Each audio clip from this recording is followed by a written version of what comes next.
इरशाद जी का बचपन का जो है दौर भी जानना चाहेंगे, जिसके वजह से हमको छपरा पे थोड़ा मन उब गया। 18 साल की उम्र में ये सब उस वक्त की बात है कि हमको लगता है कि लगभग 57 लाख रुपया का हेरा फेरी समाज के हित में लाया गया। बीजेपी ने इस कानून को लाया है, इसलिए अच्छा है बुरा है। इस बिहार में मैंने देखा शिया और सुन्नी ने यूपी और बिहार में ये पूरा प्रकरण है क्या? सिविल मैटर थोड़ा भाषा। नमस्कार, मैं सुनील आपका चौपाल डायरी में स्वागत करता हूं। अपने गेस्ट का परिचय देने से पहले मैं चौपाल डायरी के बारे में थोड़ा आपको बताना चाहता हूं। चौपाल डायरी बिहार अंतर्गत एक यूट्यूब चैनल है। इसमें हम लोग पॉडकास्ट करेंगे, चौपाल टॉक करेंगे, पॉलिटिकल एनालिसिस करेंगे, ओपन माइक करेंगे और हमारा पॉडकास्ट का भी थीम है, हम पर्सनल टॉक ज्यादा करेंगे। जो आपकी अनकही बातें हैं उसे हम जनता के बीच में लाने की कोशिश करेंगे। और ज्यादा देर न करते हुए हम अपने गेस्ट का परिचय की तरफ ले जाते हैं। उससे पहले कुछ चीजें जो है अभी कंटेम्प्रेरी में जो चल रहा है मैं वो आपको बता रहा हूँ। केंद्र सरकार ने कुछ दिन पहले एक चिराग को रगड़ा और उसमें से एक जिन निकला और जिन के बाद पूरे देश में बवाल मच गया, पूरे देश में हंगामा हुआ। विपक्ष पार्टियां जो है सरकार को घेर रही हैं और घेरने की कोशिश कर रही हैं। कई क्षेत्रों में हिंसक घटनाएं भी हुई। आप समझ गए होंगे कि मैं कौन से विषय का बात कर रहा हूं। मैं वक्फ बोर्ड का बात कर रहा हूं, वक्फ कानून का बात कर रहा हूं। हमारे जो आज के गेस्ट हैं वो वक्फ बोर्ड वक्फ कानून से जुड़े हुए हैं। बिहार वक्फ बोर्ड के पूर्व चेयरमैन इरशाद जी का स्वागत है। जी बहुत बहुत धन्यवाद, आपका बहुत बहुत शुक्रिया। आपका परिचय मैंने वक्फ बोर्ड से जोड़कर दिया। मैं अगर चाहूँ, मैं आपसे पूछना चाहता हूँ कि वक्फ बोर्ड के अलावे अगर मैं जानना चाहूँ कि आपको किस चीज़ में दिलचस्पी है, शेरो शायरी में, गाना गाने में, तो आप कौन से क्षेत्र के जो अभी काम करते हैं उस क्षेत्र में? एग्रीकल्चर सेक्टर में बड़ा शौक रहा है बचपने से, समाज सेवा में बड़ा शौक रहा है बचपने से। ये सारी चीज़ें हैं जिसको अब तक कंटिन्यू करने की लगातार कोशिश रही है। हम लोग थोड़ा इरशाद जी का बचपन का जो है दौर भी जानना चाहेंगे। कैसे इनकी पढ़ाई हुई, परिवार का क्या माहौल रहा, इनके परिवार के लोग कहाँ कहाँ काम करते हैं, तो इस पर आप कुछ बताइए। सिवान जिले में एक दलपतपुर गांव है जो आपको महाराजगंज प्रखंड में है। ग्रामीण परिवेश से आदमी पला बढ़ा और मैट्रिकुलेशन तो गांव से ही हुआ। एक डीएन हाई स्कूल जनता बाजार है लहलादपुर, ये छपरा में पड़ता है और दोनों बॉर्डर एक दूसरे से सटा हुआ, वहीं से हुआ। फिर आपको छपरा में फैमिली रहती थी। फैमिली में मैक्सिमम लोग जॉब में, अपना भाई डीएसपी, चचेरा भाई डीएसपी, अपना भाई ग्रामीण बैंक में फील्ड अफसर, कज़न भाई आरबीआई में जनरल मैनेजर, चचेरे 3 भाई पुलिस डिपार्टमेंट में। ये सारे पृष्ठभूमि रही और शहर से लगाव हमेशा रहा क्योंकि फैमिली के मैक्सिमम लोग शहर में ही रहते थे और छपरा बॉर्डर एरिया था, इसलिए पोस्टिंग गांव जो है मेरा वो सिवान डिस्ट्रिक्ट में, इसलिए घर वालों की पोस्टिंग छपरा में हो जाती थी। तो छपरा से आना जाना, फिर जगदम कॉलेज से पढ़े वहाँ, फिर उसके बाद से तैयारी बीपीएससी की तैयारी वगैरह कर रहे थे, पीटी भी हमने निकाला। लेकिन एक ऐसी सामाजिक घटना घटी जिसके वजह से हमको छपरा से थोड़ा मन उब गया और हमने छोड़ना मुनासिब फ़िलहाल समझा। 2000 की घटना है और एक ग्रुप ऐसा था जो नॉन बैंकिंग चलाता था। ठीक है। इसमें बहुत बड़ा मामला हुआ। उस वक्त कुंदन कृष्णन जी जो अभी एडीजे मुख्यालय है वहाँ एसपी हुआ करते थे, बैद्यनाथ प्रसाद वहाँ डीएम हुआ करते थे और पंचम लाल कमिश्नर हुआ करते थे और काजमी साहब डीआईजी हुआ करते थे। तो इन लोगों ने समाज में बहुत सारा पैसा और दोस्त साथी के साथ रहने की वजह से उस टीम में हम भी जुड़ गए। उसमें गाड़ी देने का नॉन बैंकिंग तरह का मामला था। गाड़ी की इतने लोग मेंबर बना दीजिएगा तो आपको ये गाड़ी मिल जाएगी, चैन वाला सिस्टम था। उसमें बात हमने जब लोगों के पैसे लगे, अच्छे खासे लोग, पारिवारिक पृष्ठभूमि थी, सोशल थे, तो अच्छे खासे पैसे लग गए उसमें। तो लोगों ने ये कहा कि भाई हमको मतलब नहीं है, जब तुम कह रहे हो तो हम पैसा दे रहे हैं। जब जो लोग चला रहे थे वो राबड़ी देवी की रिश्तेदार भी थे। राजकुमार यादव वहाँ डीएसपी हुआ करते थे। उन्होंने उसका मैंने जब वो उसमें उनका फोटोग्राफ्स वगैरह भी लगा हुआ था। ये भगवान बाजार में शिवपुरी की बात है, प्रभावित हो रहे थे। तो उसमें हमने उन लोगों से कुछ सवाल किए जो वो टीम लीडर थे इन सारी चीज़ों को जो संचालित कर रहे थे कि भाई इतना पब्लिक का पैसा है, इस पैसे को आप क्या करेंगे। तो उन लोगों ने हमको सही जवाब नहीं दिया। मतलब शुरू से आप सवाल जवाब करते रहे, इन लोगों ने, हम इनसे संतुष्ट नहीं हुए और इस पैसे का मिसयूज होने लगा और मिसयूज होने के चक्कर में आपस में उन लोगों के यहाँ लड़ाई झगड़े हुए, उसमें आपस में क्रिमिनल केसेस हुए, जिसको जो समझ में आया पैसा आपस में खर्च करने लगा। उस वक्त की बात है कि हमको लगता है कि लगभग 57 लाख रुपया का हेरा फेरी था, ये 2000 की बात है। इसमें 2-3 दिन हम बहुत परेशान रहे और सारी रिसोर्सेज के बाद मैंने अपनी डिसीजन लिया कि नहीं, मेरे जैसे लोग, इन सारी चीज़ों को पब्लिक डोमेन में लेना चाहिए, इन सारी जो इसमें कमियां हैं उसको उजागर करना चाहिए कि ये चैनल जो है ये चीटिंग का मामला है। उसमें एक सवाल का उन लोगों ने असल मामले जो हुए, हमने कहा कि भाई इसका रजिस्ट्रेशन है या नहीं है, तो उसका रजिस्ट्रेशन जो था वो रजिस्ट्रेशन दूसरे का था। उस पर हम पूरी तरीके से निगेटिव हो गए और अपने से ड्राफ्टिंग किया और एक लिस्ट वो लोग देते थे, एक फॉर्मा देते थे जिस पर भर कर देते थे कि इस चैनल में कौन कौन लोग हैं। उस समय आपकी उम्र क्या होगी? आप ये समझ सकते हैं कि मैंने हम मुश्किल से, हमको लगता है कि 17 साल 16 साल के होंगे, 17 साल के होंगे। उस उम्र में आप ये सब और उसके बाद से हमने उसको लिखा और सारे डॉक्यूमेंट्स लिखा और हम फर्स्ट में पंचम लाल जी के यहाँ पहुंच गए। पंचम लाल जी कमिश्नर थे और जब मैंने बोलना चालू किया तो उन्होंने कहा कि तुम जान रहे हो तुम क्या बोल रहे हो और किसके अगेंस्ट में बोल रहे हो। तो हम चुप कहेंगे हम जितनी बात बोल रहे हैं, लेकिन तुमको लिख करके दें, हमको लिख करके देने के लिए हम तैयार हैं। और मैंने लिख करके दिया और मेरे हिम्मत को देख करके उन्होंने तुरंत डीएम को फोन किया मेरे सामने और कहा कि जा करके जिलाधिकारी से मिलो तुम। उसके बाद से वहीं से लिख ले, क्योंकि डीआईजी और कमिश्नर का जो ऑफिस था वो एक ही बिल्डिंग में सटा हुआ था, तो डीआईजी साहब भी बैठे हुए थे। जब हम गए मिलने के लिए, जब बोलने लगे तो उन्होंने कहा बाबू तुम ऐसा है बैठ जाओ, और उन्होंने एक गिलास पानी में मंगवाया और हमको पिलाया और कहा कि तुम ये बात बताओ, ये मामले में तुम कहाँ फंस रहे हो। हमने कहा सर ऐसी सी बात है, ऐसा ऐसा हमको जो माना है हम भी इसको किसी हद तक ही जाएंगे, ऐसा ऐसा मामला है इसमें, ऐसे तुम्हारे साथ कुछ भी हो सकता है इसमें। तो हम कहे कि मौत है याद तो ऊपर वाले के हाथ में है। तो वो बड़ा चाबसी दिया और वो मैं अपने कुर्सी से उठ करके अपने ऑफिस तक गेट पर आए और कहा कि उन्होंने ही सीनियर एसपी को फोन किया, कुंदन कृष्णन जी को, और डीएम को भी फोन किया कि इमीडिएट इस चीज को देखिए आप। हम उसका प्रूफ जो चैनल बना था उसका प्रूफ भी बताया और लिख करके भी दिया। और इतना ये था कि हम उस वक्त नोटरी पब्लिक से उसको अपडेट भी करा दिया था।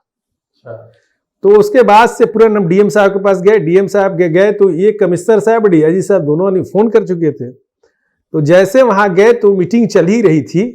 उन्होंने कहा, वहां एक आंस मजिस्ट्रेट थे विजय कुमार सिंह, अभी भी याद है हमको। उन्होंने कहा कि इस इमीडिएट इस चीजों को देखिए आप, अब फिर हमको आप बताइए। वो हमको स्पेशली अपने चेंबर में ले गए और मिले। अब मिलने के बाद से मैंने सारी बात बताया। उसके बाद से फिर हम कुंदन कृष्णन जी के रेसिडेंस पे चले गए, उनको भी सारी बात बताया। और दूसरे दिन वहां मैंने जिस दिन हम गए थे उसके दूसरे दिन वहां छापेमारी हुई। और छापेमारी जब हुई तो वहां थानेदार थे हरिमोहन शुक्ला, जो अभी कैमूर में एसपी हैं, क्योंकि वो डीएसपी थे। कुछ दिन का चार्ज उनको भगवान बिहार थाना का मिला था। उस वक्त से उनसे जान पहचान मेरी है। अभी हमारे अच्छे मित्र भी हैं, कैमूर में एसपी हैं आपके फोन से करवाई। हाँ जी। और छापेमारी हुई, 12,43,000 रुपया पकड़ा गया और सारे पेपर डॉक्यूमेंट्स जब्त हुए। और ये कहा गया कि सारे लोगों का पैसा वापस किया जाए। तो शुरू से आप डरते नहीं थे किसी से, और 17-18 साल की उम्र में ये सब का आप काम कर रहे थे, ऑफिसों का चक्कर लगा रहे थे, घर वाले परेशान नहीं होते थे? क्योंकि आपके घर वाले में सभी जो है ऑफिसर क्लास के लोग थे, तो उन लोगों का तो थोड़ा इससे हटकर रिएक्शन होगा। ये चीजें रिस्क लेने की आदत शुरू से ही है। घर वाले तो थोड़ा परेशान होते थे। उसके पहले भी एक छोटी सी गलती मैंने किया कि बिना घर वाले को बताए 97 में जाकर के, कितनी मेरी उम्र रही, क्या मैंने बैंक को कन्विंस किया कि बैंक हमको 2 लाख रुपया लोन दे दिया हमारे पिता, इस पर हमने ट्रैक्टर ले लिया। ये समझ लीजिए। तो रिस्क लेने की आदत है। रिस्क लेने की आदत है। शुरू से वही कृषि में आपका जो है जी, एग्रीकल्चर से बड़ा लगाव रहा। बिहार में ऑर्गेनिक फार्मिंग जो हुआ वो नालंदा से स्टार्ट हुआ। नालंदा में सोडी एक जगह है, स्टार्ट हुआ। तो ऑर्गेनिक मिशन हम लोगों ने एक मिल करके, जिसके हमारे बड़े भाई कृष्णा प्रसाद जी उसके सेक्रेटरी हैं, अभी भी वो ऑर्गेनाइजेशन रन कर रहा है। और फ्रांस की एक कंपनी थी जो सर्टिफिकेशन करती है, इकोसर्ट कंपनी है, उससे टाई अप करके बिहार में पहला प्रोजेक्ट नालंदा में सोहडी में लगाया गया। और माननीय मुख्यमंत्री जी हमको उसी वजह से हम उनके करीब भी हुए, चाहे आरसीपी साहब से, चाहे उनके करीब भी हुए। मेडिसिन एरोमेटिक प्लांट पे भी हम लोगों ने बहुत काम किया। और इस काम को लेकर के जब मुख्यमंत्री सिवान गए एक फार्मर के यहाँ, उनका जब विजिट था पूरे जिला का, तो वो एक फार्मर के यहाँ जाते थे। तो जब वो गए तो 2005 की बात कर रहे हैं, ये 2009 की बात कर रहे हैं। तो जब गए तो हम ही उस प्रोग्राम को, मुख्यमंत्री जी के प्रोग्राम को लीड कर रहे थे। तो वो मेरे बारे में बहुत कुछ नहीं जानते थे, हम नहीं जानते थे। तो फिर पूछा कि भाई उन्होंने कहा कि भाई हमने अप्रोच कराया था, एक सीनियर आदमी है और वो भी बड़े किसान हैं बेगूसराय के। तो बेगूसराय किसान हैं, उनका नाम है असमतुल्ला बुखारी साहब, वो जो फूड कमीशन के चेयरमैन भी हुआ करते थे। और सत्येंद्र बाबू जब मुख्यमंत्री थे तो उनके पीएस हुआ थे। तो उनके अप्रोच से मुख्यमंत्री जी का प्रोग्राम हमने लिया वहाँ। तो उन्होंने कहा कि भाई ये यहाँ कैसे, ये कौन अप्रोच किया था? तो उन्होंने कहा कि जिसके यहाँ गए थे, हामिद खान नाम है, लहेजी एक गांव है। उन्होंने कहा कि ये हम नहीं बता पाएंगे, इरशाद जी बताएंगे। तो हमको देखे तो वो कहे कि नीचे ऊपर देखने लगे, और देखने के बाद से कहे कि हम तो वो दूसरे इरशाद जी को समझ रहे थे। तो हम गए और बताया कि सर हम ऑर्गेनिक फार्मिंग कर रहे हैं, और पहला हर्बल नर्सरी भी IGMS कैंपस में लगाया। उनको बहुत खुशी हुई। अरुण सिंह जी वहाँ प्रिंसिपल हुआ करते थे IGMS के। इन सारी चीज़ों को बताया, नालंदा के बारे में बताया। वो बहुत प्रभावित हुए, और पहली बार हमारी लगभग 45-46 मिनट, लगभग पौन घंटा के आसपास बात हुई। क्योंकि पॉइंट मतलब रहा राजनीति यात्रा की सही शुरुआत वहीं से हुई। वक्फ बोर्ड की तरफ धीरे धीरे कैसे आप जो है पहुंच गए, वक्फ बोर्ड के चेयरमैन बने, इसके पीछे की पूरी कहानी क्या थी? इस समाज में एक आदत रही है कि इंसाफ प्रस्त चीज़ें, गांव से लेके पिताजी का भी मामला की उसी तरह का लोगों के बीच संबंध रहा। हम लोग मिक्स कल्चर के लोग हैं, हमारे दादाजी का भी रहा। हमारे यहाँ आपको बताया कि लगभग 125 साल पहले से हमारे यहाँ ख़ानदान में लोग पुलिस डिपार्टमेंट में, मेरे दादाजी परदादाजी, और ज़मीन जायदाद जमींदारी प्रथा के बाद जो बची है वो भी बची है, लेकिन कोई केसेज आज तक नहीं हुए। हमारे पिताजी के रहते हुए गांव में कोई केसेस नहीं, किसी समाज का मामला हो कोई केसेस नहीं। अगर कोई बात भी हुआ तो उन्होंने उसको काउंसलिंग करके ख़त्म कराया। तो आदत शुरू से बनी रही, और इसी दरमियान ज़मीन जायदाद देखने की वजह से इंटरेस्ट भी रहा, लोगों से मिलने जुलने का ये जी दिलचस्पी रहा। और ये हम कभी ये इंटरेस्ट में नहीं रहा कि हम वक्फ बोर्ड के चेयरमैन बने या इस तरह की कोई बात नहीं। और इसी सिलसिले से आरसीपी साहब का भी एग्रीकल्चर सेक्टर में बड़ा लगाव था, तो हमको बड़ा मानते थे और उनकी चीज़ों बड़ा शेयर करते थे, बात करते थे। नई नई जो श्री विधि उस वक्त आया था, ये धान की खेती का, उस पर डिस्कशन कराना। उनके यहाँ कैंपस में मैंने आपको बर्मी कंपोस्ट का यूनिट लगवाना, इन सारी चीज़ें, स्प्रिंकलर का, डीप इरिगेशन का, ये सारी चीज़ें जो है तो उनको भी लगता था। उसी सिलसिले में चीज़ें तो सामाजिक स्तर पे ये सारी चीज़ें थी, और लेकिन उसके बाद हमें जो भी जवाबदेही दी गई, जैसे हमको उसके बाद यूथ के हम जनरल सेक्रेटरी हुए, और 14 में हमको मीडिया पैनलिस्ट में मेरा नाम आया, और बजाते मैंने पूरा फोकस किया और टाइम दिया, एक एक चीज़ों को समझा, और समझने के बाद से पार्टी ने हमें जो भी जिम्मेदारी दिया उसको भली भांति निभाया। निभाने के बाद से 15 सितंबर में हमको पता भी इस बात का नहीं था, हमने इस बात को कभी कहा भी नहीं कि हमको चेयरमैन बनना है, इस तरह की चीज़ें ना, हमने कभी इस तरह की बातें कभी नहीं हुई, और हमें बनाया गया तो मैंने बड़ा लगा।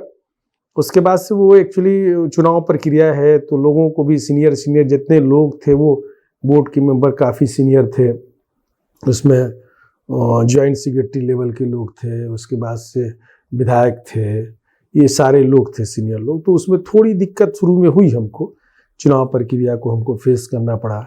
और जो हमारे सेक्रेटरी थे वो भी काफ़ी सीनियर थे, 36वीं बैच के डिप्टी कलेक्टर थे, उनका भी उम्र उस वक्त 57-58 साल था। तो अब चेयरमैन की उम्र 34 साल हो और सेक्रेटरी की उम्र 58 साल हो, तो एक लंबा डिफरेंस से उनको चीज़ों को मैनेज करना।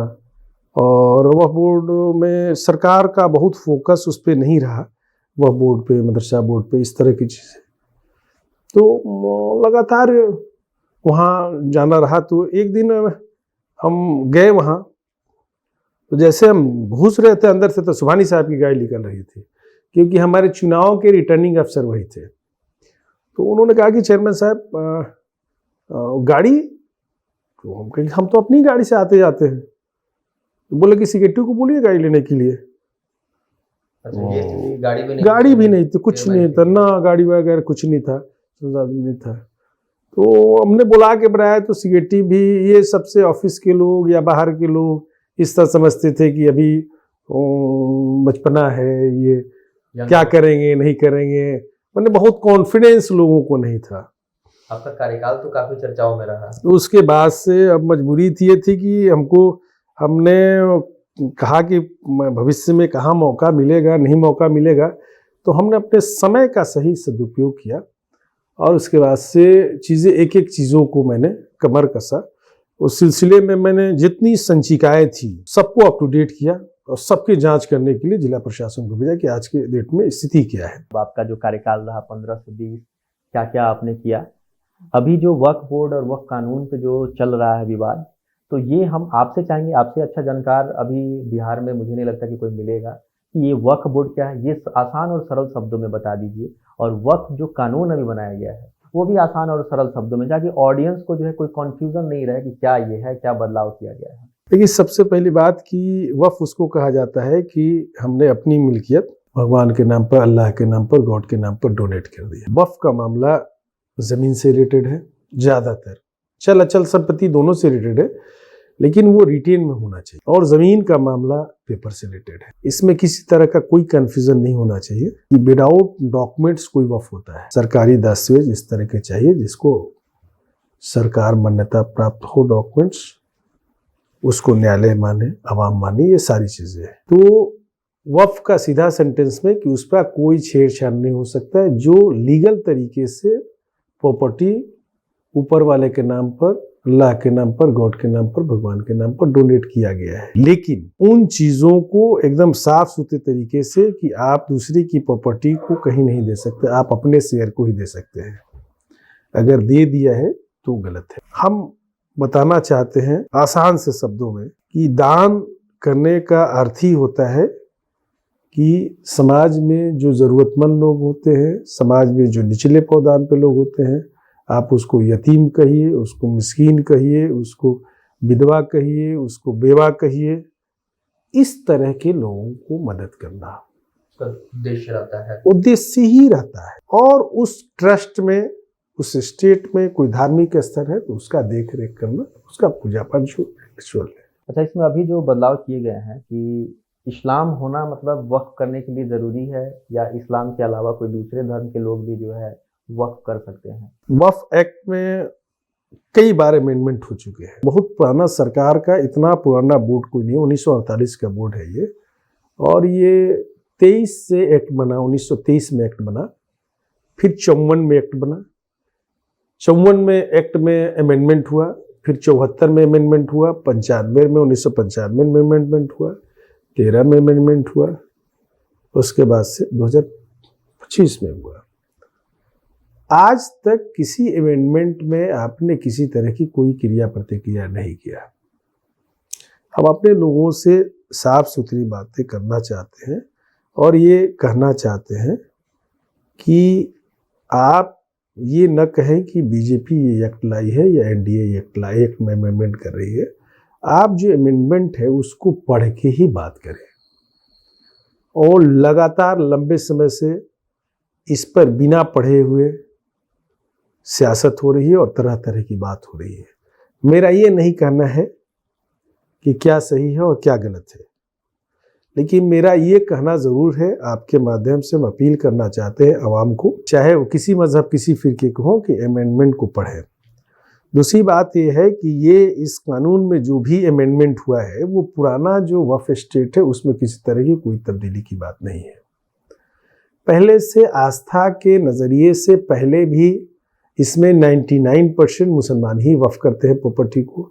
इसमें कुछ आस्था से जुड़ा हुआ मामला होता है, जो जैसे पटना सिटी में ऐसी कई प्रॉपर्टी है जो हिंदू समाज के लोगों ने भी इमाम साहब के नाम पर डोनेट कर दिया। उनकी वजह थी कि भाई वो एक सोनार कास्ट के थे, उनको कोई इशू नहीं हो रहा था, उन्होंने मन्नत माना, उनका पूरा हो गया तो उन्होंने एक कट्ठा जमीन अशोक राजपथ पर डोनेट कर दिया।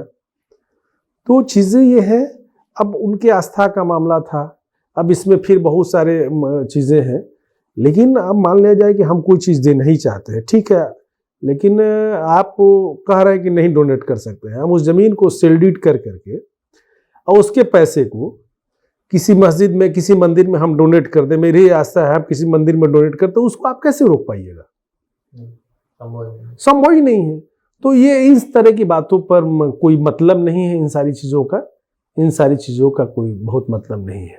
2-3 आप उन बिंदुओं को बता दीजिए कि इस अमेंडमेंट में क्या चीज़ें अच्छी हुई हैं और किन 2 बिंदुओं पे, किन 3 बिंदुओं पे, 4 बिंदुओं पे विवाद चल रहा है, अगर ऐसा कुछ आपके जहन में हो। ये जो वक्फ की प्रॉपर्टी है पूरी तरीके से पब्लिक प्रॉपर्टी है, ठीक है। एक बड़ा कन्फ्यूजन समाज में है, तरह तरह की इसकी बातें, तरह तरह की इस पर बातें की जाएगी। अब इसको हम ऐसे बताएं कि इसमें बहुत सारी चीज़ें अच्छी भी हैं जिस पे चर्चा होनी चाहिए। ये आपको भी पता होगा, मुझे ही पता है कि कहा जाता है कि भाई इतनी प्रॉपर्टी है, लेकिन प्रॉपर्टी है कहाँ, उसका इनकम है कहाँ? तो कहीं ना कहीं हमको आपको इस बात की जिम्मेदारी लेनी पड़ेगी कि जो इनकम है उसका जिस उद्देश्य से इसको दान किया गया था उस पर हमारे समाज के 100 करोड़ लोग खड़े नहीं रहे।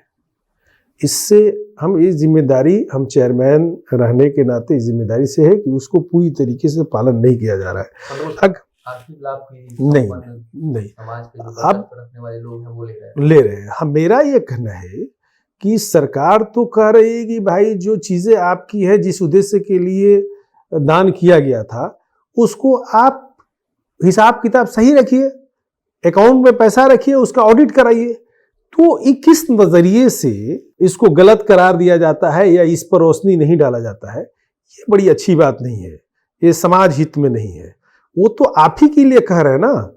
अगर मान लिया जाए कि हम 4 भाई हैं और एक भाई बहुत दबंग है और 3 भाई की प्रॉपर्टी हड़प रहा है और सरकार ये कह रही है कि नहीं ये जो ज़मीन है इसमें 4 हिस्सा माने 25% आपका है, 75% तीनों भाई का है, तो ये गलत कहाँ है? गलत तो है नहीं।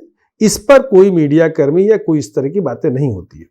दूसरी बात यहाँ है कि एक कन्फ्यूज़न क्रिएट किया जा रहा है कि इसमें हिंदू समाज को जोड़ा गया है। इसमें जो बातें हैं हम आपको बता दें, किसी ट्रस्ट में हिंदू समाज को जोड़ने की बात नहीं है। उसको एक्ट में अमेंडमेंट जो हुआ उसको पढ़ना चाहिए। ना किसी ट्रस्ट में हुआ है, ना किसी मस्जिद की कमेटी में, मदरसे की किसी कमेटी में नहीं है। हाँ, स्टेट गवर्नमेंट की जो कमेटी है जिसको बोर्ड कहते हैं उसमें रखने की बात कही गई है। मेरा ये मानना है कि उस पर बात अभी इसलिए नहीं होनी चाहिए क्योंकि सुप्रीम कोर्ट उस पर इंटीमेट स्टे लगा चुका है। जब माननीय उच्चतम न्यायालय उसको देख रहा है और स्टे लगा चुका है तो उस पर बहुत कुछ कहना मुनासिब नहीं होगा। जो सुप्रीम कोर्ट का आदेश होगा वो हमारे आपके सबके लिए मान्य होगा। तो मतलब आप ये कहना चाहते हैं कि ये मुस्लिम समाज के हित में लाया गया जो है बिल है या कानून जो अभी बना है? एक अपील मेरी जरूर रहेगी कि कानून लाना अच्छी बात है, लेकिन इस पे अवेयरनेस भी होनी चाहिए। उसके अच्छाई बुराई को, जिस समाज के लिए कानून बनाया गया है उसके बाद उसके अच्छाई बुराई को बताना चाहिए।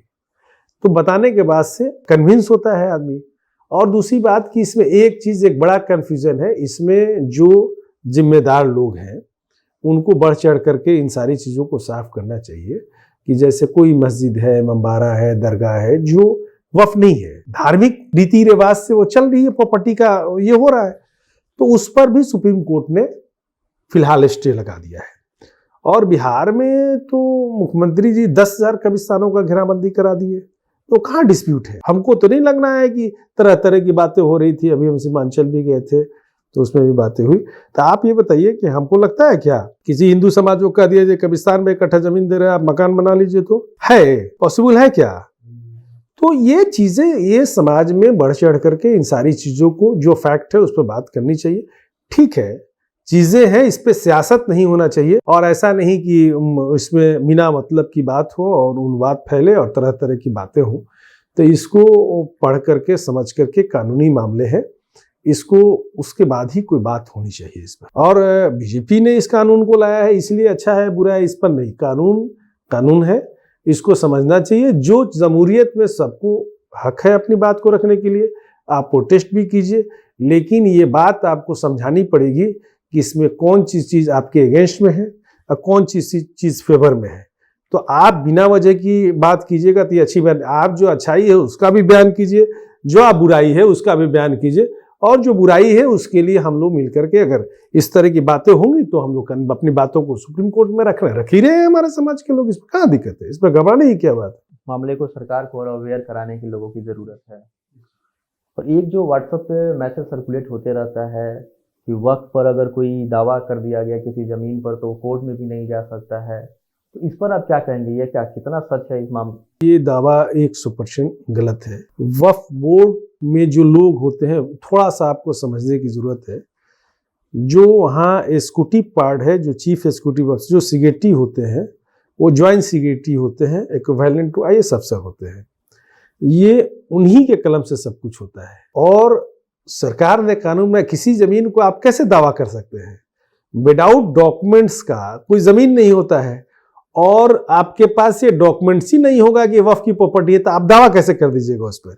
तो इस बातों में दम नहीं है। आपको बिहार क्या, पूरे हिंदुस्तान में एक उदाहरण ऐसा नहीं मिलेगा। बिहार में तो हमको नहीं मिला।